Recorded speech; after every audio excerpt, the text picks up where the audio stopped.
Welcome to Launchpad, the unique radio show and podcast that celebrates new book releases and the authors that created them. Now, let's take off with your host, Grace Sammon. This is Launchpad. Welcome to everybody. On behalf of Mary Helen Sheriff, the author marketing coach, myself, Grace Sammon, and the Bookish Road Trip, we're so glad that you're here. This episode is episode number 13 with Susan Cole, Lisa Franco, Patti Procopi, and Rebecca Rosenberg. This episode is being recorded live in front of an audience, so please feel free to leave comments, ask questions in the chat. We'd love to get to every single one of them. And this episode, we have memoir, stumbled on lost love letters, family tragedy and dysfunction, and glorious women of the champagne industry. Please join these glorious authors and learn about their tales and find your next great book. I want to mention Susan Cole, who hopefully will be joining us later. She has written an amazing memoir called Holding Fast, a memoir of sailing, love, and loss, followed by Lisa Franco and her historical nonfiction, My Dearest Darling, Letters of Love in Wartime. Patti Procopi with her family fiction, Please Tell Me More, and Rebecca Rosenberg's historical fiction, all about the Champagne widows and Madame Pommery. Welcome to each of you, and thank you for being here on Launchpad. Thank you. Thank you for having us. Lisa, let's start with you and your fascinatingly found, if you will, nonfiction.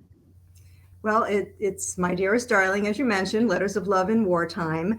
And I am a former journalist, and I think this really sort of became my destiny to find these letters when, in about 12 years ago, I was rooting around in an antique store, and I found a plastic laundry basket in the basement of the antique store that said World War II ephemera on it. And I walked over, and it was filled with airmail envelopes, and opened one up, and it was between one young naval officer and his sweetheart at the time. His name was Donald, her name was Marjorie Story, and he was writing to her, these love letters over the course of 5 to 7 years as they were separated during the war. And I reached in and I pulled one out and started reading, and I just started crying. And, just the way that he wrote to her was unbelievable at 20 years old, and how much love and, hope, sacrifice, everything that was happening during their time while they were apart. I knew I had to do something about it. I set out to find the family, and this became my 12-year journey to put this book together. I had never written a book before, done a lot of other writing, but had never written a book before, and decided I needed to do this to, preserve their legacy and also to preserve the greatest generation. But, there's a whole other story behind that, as far as how I found the family, got their permission, and, was able to put this whole story of their whole unending, undying love affair, together. And I want to hear more about that. I know we're going to talk about research during all of this, but in the green room, we were just talking about how important this generation is, and for you to capture these stories this way. So thank you for sharing as much as you have right now, and we'll get back to you in a moment. Patti, tell me about your book. Please tell me more. Oops, I'm not very good at this. I'll get by. I'll get by. My book is about a woman who, like many middle-aged women, gets kind of left by her husband. And this is the catalyst for her to rethink her life and to decide she needs to make some serious changes. She calls herself a regretaholic, that her whole life is full of regrets, and she needs to go back and revisit the strong women of her past and, take some lessons from that and really turn her life around. I call my writing kind of fictionalized biography. I do take stories from my own family and put them in my writing.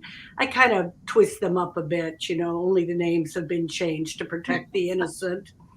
But my writing is about, the sort of the mantra of forgive, forget, let go, and move on, that we all have a tendency to let the past, get a grip on us and not be able to let that go and forgive people. And it's interesting because one little bit in there is about my parents meeting during World War II. So I really connect with Lisa's story there. Fabulous. Now, Rebecca brings us back in time as well with a series of books. And while I love everybody's book covers, Rebecca, hold up your book covers. I just adore your book covers. There's something about the feel of both of those. So, Rebecca, tell us about your book series. And if you want to focus on one of your books, tell us about that. Well, the new book that's launching is Madame Pommery, and it is about the creator of Brut Champagne. But a year ago, I did the Champagne Widows, and that is about Veuve Clicquot. I'm sure you've all seen this brand that's in the restaurants and in the bars.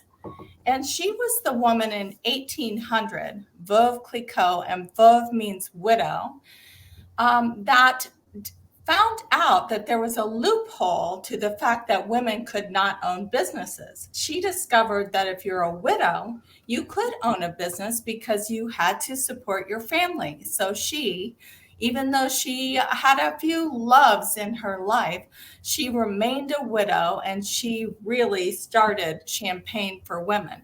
Well, it turns out that 50 years later, there was a woman, Madame Pommery, who knew Veuve Clicquot. And she was widowed at 40 years old. She had never done anything professional in her life, but she had to care for her 2 children. So she started to make champagne, which is extremely difficult to make. It's at least twice as difficult as wine to make, and it takes twice as long. So everyone poo-pooed her, and the men wouldn't help her at all, but she happened to have a friend, Veuve Clicquot, who would tell her a few secrets.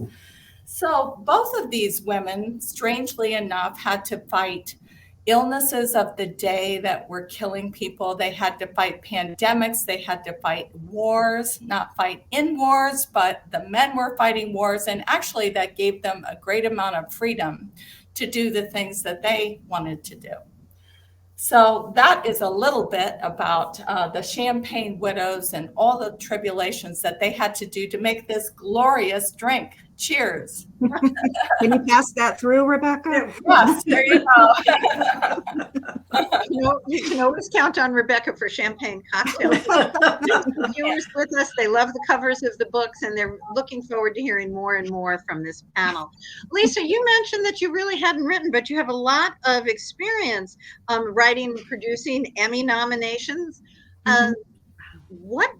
What was it about finding that letter that propelled you to really write this book? Well, I kind of liken it to the fact that and not to age myself too much, but I was in television for 20 years and in the nonprofit world for about 10. I was always writing about people's stories, whether it was, anything having to do with anything from ranging from domestic violence to people with heart issues when I worked for the nonprofit, people with, disabilities, all those types of things, but in some way or another, I was writing their stories. So this was just kind of an extension, I think, of writing about this particular couple's story, through their letters. And as I said, I believe earlier, was just that I really felt that I was meant to find them and to, find these lost love letters that I think probably would have been thrown out if I didn't find them and put them together. So I had no intention of ever writing a book in my life. I had written magazine articles, documentaries, all of these types of other things, but this was something that I felt I needed to do. Lisa, how many years of letters are there? There are approximately 6 years of letters, and they started when Donald was attending Annapolis at the Academy, and they run all the way through the war to when he got out of the service. And he was on 3 different vessels during the service, so he talks about all of the vessels that he was on. But not only that, having done a lot of research with the documentaries that I produced, I did a lot of research for this book to find out where was he when he was writing these letters, because he couldn't tell her. So I had to find out through ship's logs and discharge papers, other things that were in with the letters, with the packet of letters that I found, to kind of connect the dots and say, here's what he was doing. Here's what he was fighting during the day. People were dying around him. And then he would go up at night and write her these amazing, beautiful love letters. And he couldn't tell her, what was going on. But I was able to fill in those blanks and say what was going on. So it's a window into history. I'm not only providing it, he's providing some of it as well. He talks about Mussolini and Hitler and the atomic bomb, all of these things that he is able to talk about. So it's all a connection of all of these various part love, part history. And what a beautiful writer he is, where he talks about if he could only glide on a star. That's the part I was going to read. If you could only find. Beautifully written. Patti, tell us about the research, because part of your story is family story, but tell us about some of the research you might have done for your book. And I want to continue to welcome our listeners. Barbara Conray, USA Today bestseller, has joined us, and she thinks these stories sound fascinating. So Patti, tell us a little bit about the research and tell us more about your book, I Get By. Am I saying it right, Patti? I'll Get By. Actually, I'll Get By was my parents, as I said, World War II era. That was their song, I'll Get By.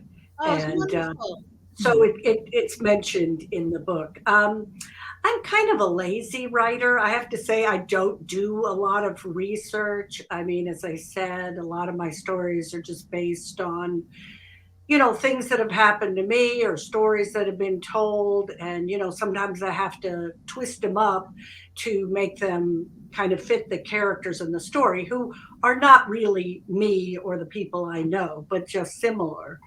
And this, the main character in I'll Get By is an Army brat, and I was an Army brat. So that's kind of starts her journey of sort of being a shy, lonely child.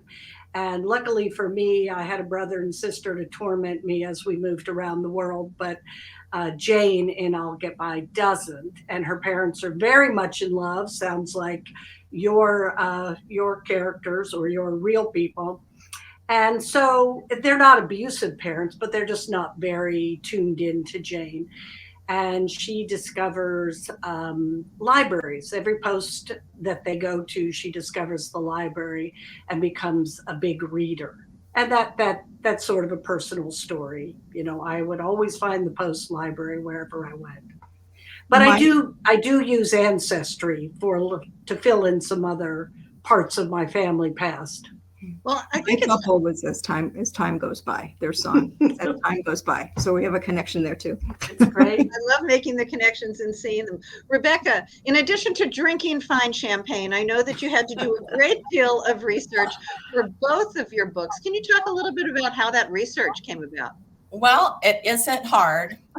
It's really yummy. No, somebody has to do it. I have traveled to the Champagne region of France 6 times, and last summer took a group of 26 of us through all the different houses from the Champagne Widows and other houses as well.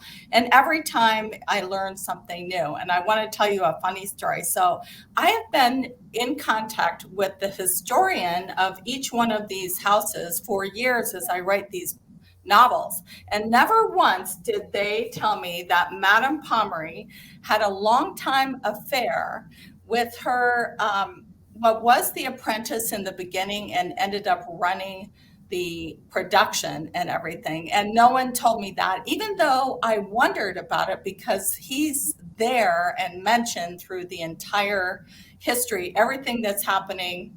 Henry Vosnier is there. And then I took a tour through his incredible Belle Epoque home. And what should the historian there tell me but this story? And I was so upset because my book was written and he was only an assistant. And I had to go back and insert, like, how did they fall in love and why would this happen? Because he was 15 years her junior. And I loved doing that actually, because it made me understand, why she did end up falling in love with him, and their love of art, which Madame Pommery is a huge lover of art. And if you ever go to Champagne, there is one winery that I suggest you go to, and it's Pommery, because it has an incredible art collection that changes all the time. So I love my research because it's a lot of fun. Fabulous. I also just want to mention, since Susan Cole isn't able to be with us, her book, Holding Fast, a memoir of sailing, love, and loss, is her story of how she follows her husband and his dreams on various boats all around the world in some very treacherous places, raises her daughter on the boat. So traveling to very remote places. So maybe not to France, but to some very amazing places. And she earned 2 college degrees while she was out on the boat. So Susan Cole's Holding Fast, a memoir of sailing, love, and loss. Marion O'Shea Wernicke has visited with us now. She says, each of your books sounds great. And Barbara Conray says, Patti, your grandmother has some pretty interesting history. Is that true? Oh, it's very true. My grandmother could probably be a book of her own, and she does appear in my book as the main character, Jane's grandmother, who she only meets when she's 7. And my grandmother, a very old, distinguished family in Louisiana. She married the town bad boy, much to the scandal of everybody. He was a bit of a gangster, and he also became a womanizer and a drunk and a wife beater. She finally divorced him, which was, of course, pretty much unheard of, and went to work, left town, and went to work for Charles of the Ritz. She was in her 40s, but her skin she was so beautiful that they said to her, if women see you, they'll think our product is amazing. And then she ended up marrying a man 25 years younger than she was.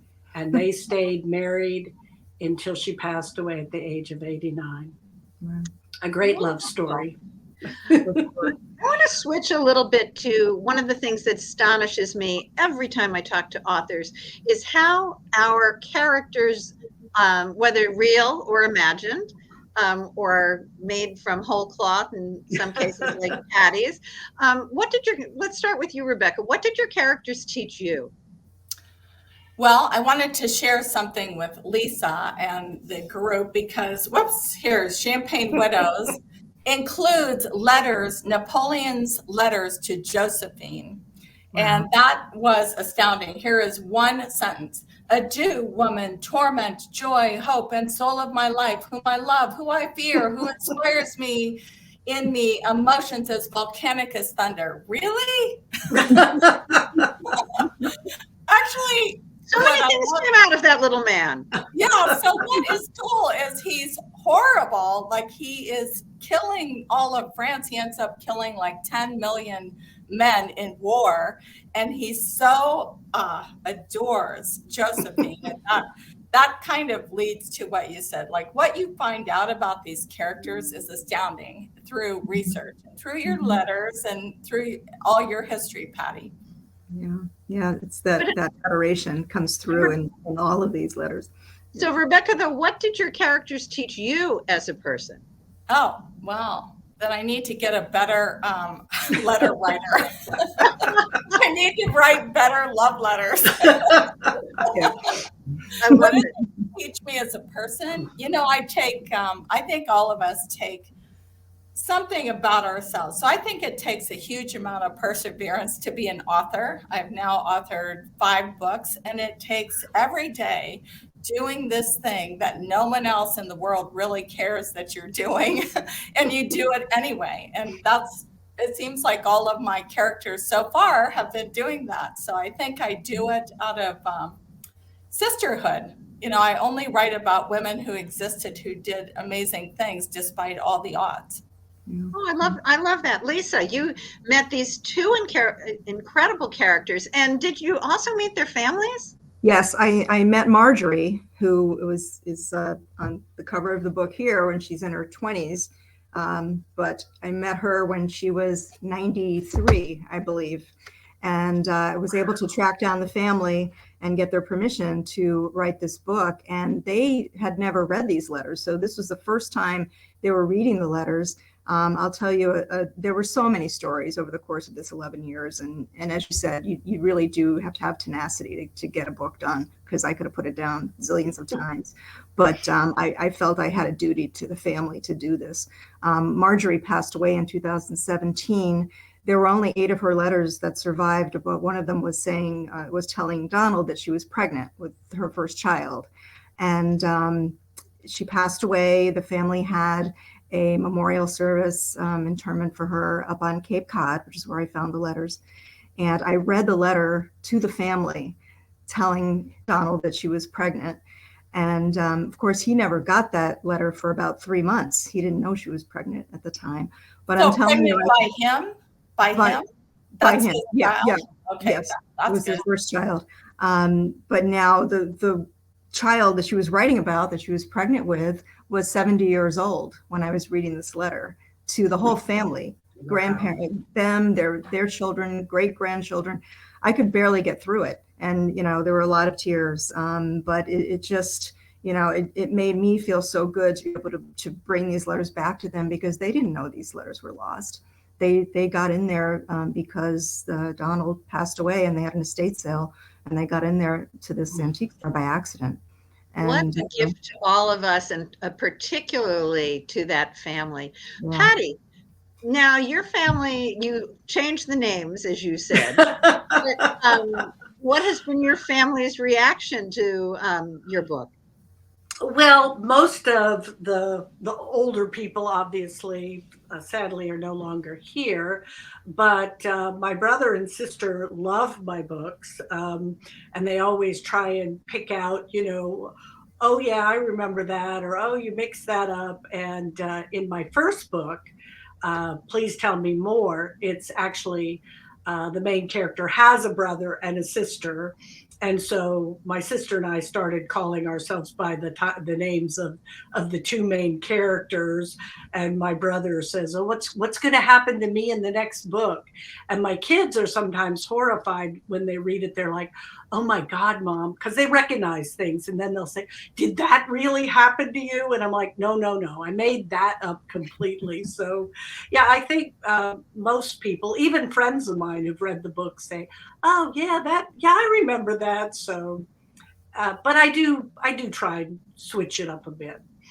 I'm not one of those people who wants to out anybody in my books. Makes sense. Rebecca, now you have done this amazing dive into these glorious women. Do they have descendants, and were you able to connect with any of them?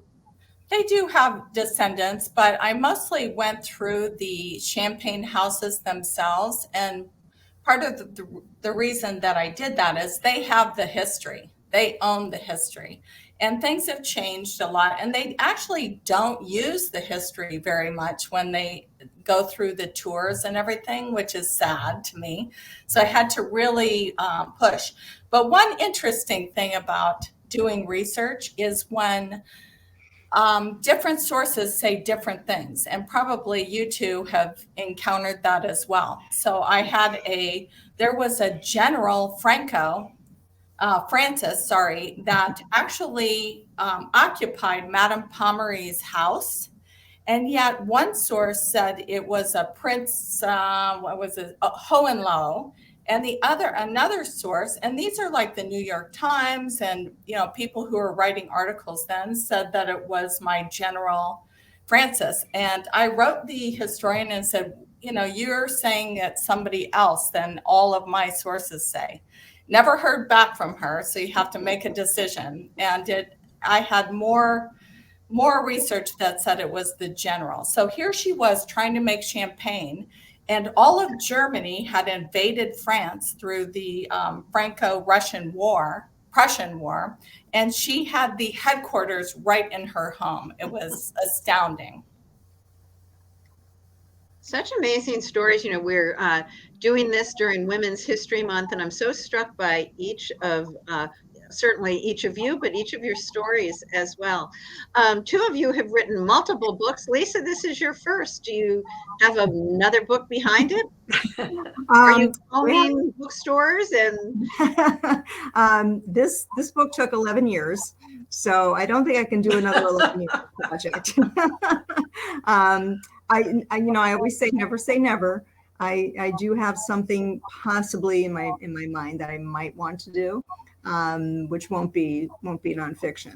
But this truly was a joy for me to do, and something that kind of expanded, the way that I thought about the way that I thought about what I could do, and how much tenacity I learned that I had to be able to put this together, because I said before, I could have put it down many times. There were so many roadblocks I had. When you have an idea in your head, when you're writing a novel, you have control, right? But I didn't really have a whole lot of control over this.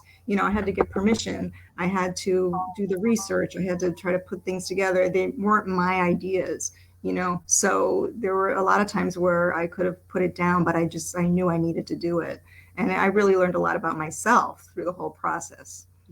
And one of the things I'm fascinated by is I'm not sure if I had come across a batch of letters that I would have thought I needed permission. What led you to think you needed that permission? Yeah, it was interesting. I just wanted to make sure, again, with my journalism background, so I called a copyright lawyer and I said, I have these letters and I want to do something with them. I want to share them with people and put them into a book. But he likened it to the fact that if I bought a Rembrandt, I couldn't make copies of the Rembrandt and sell copies of it. I still had to get permission from the actual owner. So even though I technically now own the letters, I didn't have permission to reproduce them. And you can see that in the copyright of the book. It's just my writing that's copyrighted, not the letters. So I had that's a whole fascinating part of our work as authors. Patti, what have you learned about yourself as part of the writing process as we move towards the close of the show almost? Yeah, well, I think I'm not as good at letting go of the past and forgiving people as I want my characters to be. But I think I've learned. Well, I've learned I can write. I always wanted to be a writer, and it wasn't until I retired at the age of 63 that I thought, oh, I finally can write. And of course, I thought I was going to write something, and Oprah would be knocking on my door, at the New York Times bestseller list. That was an eye opener. It's not as easy as we think it's going to be. And but I've really enjoyed it, and I've enjoyed all the people that I've met through this. I've made so many great friends. It is a journey. Rebecca, you're on book 5. Is there a book 6?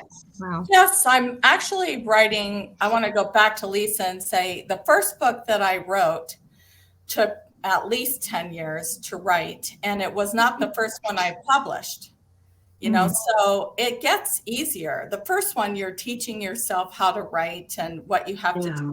And it was a historical novel. And I'm just now, it was called Gold Digger, the Remarkable Baby Doe Tabor. And I'm just now writing the sequel to that, which I have written entirely years ago and hated.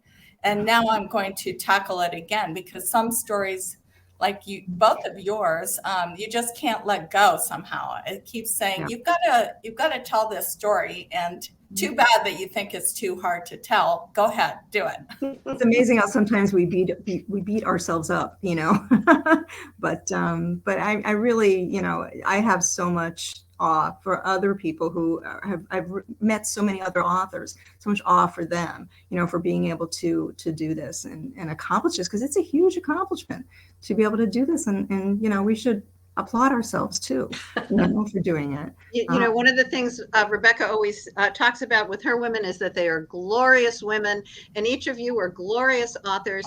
We are just about to close out our episode. I want to again thank Susan Cole for her interest in the Storytellers with her memoir, Holding Fast, the memoir of Sailing, Love, and Loss. Patti, hold up your book. You have both Please Tell Me More and I'll Get By. Rebecca Rosenberg with your beautiful cover covers. Everybody has beautiful covers, but I'm particularly drawn to Rebecca's because I like champagne.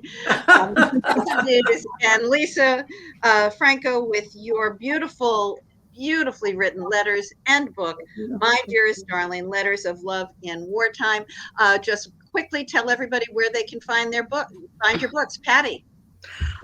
Amazon, Barnes and Noble. If you have a local bookstore, they can order it for you. Same thing with me. I'm sorry. Same thing with me. MyDearestDarlingBook.com. Well, thank you, all of you, for being with us in the audience. Thank you for being with me here today. Susan Cole, Lisa Franco, Patti Procopi, and Rebecca Rosenberg. This has been a copyrighted episode of Launchpad. I hope you fell in love with your next book, fell in love with your next author, and have a great day here on the Launchpad. Thank you.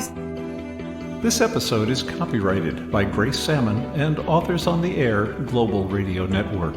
Thank you for visiting with us on Launchpad.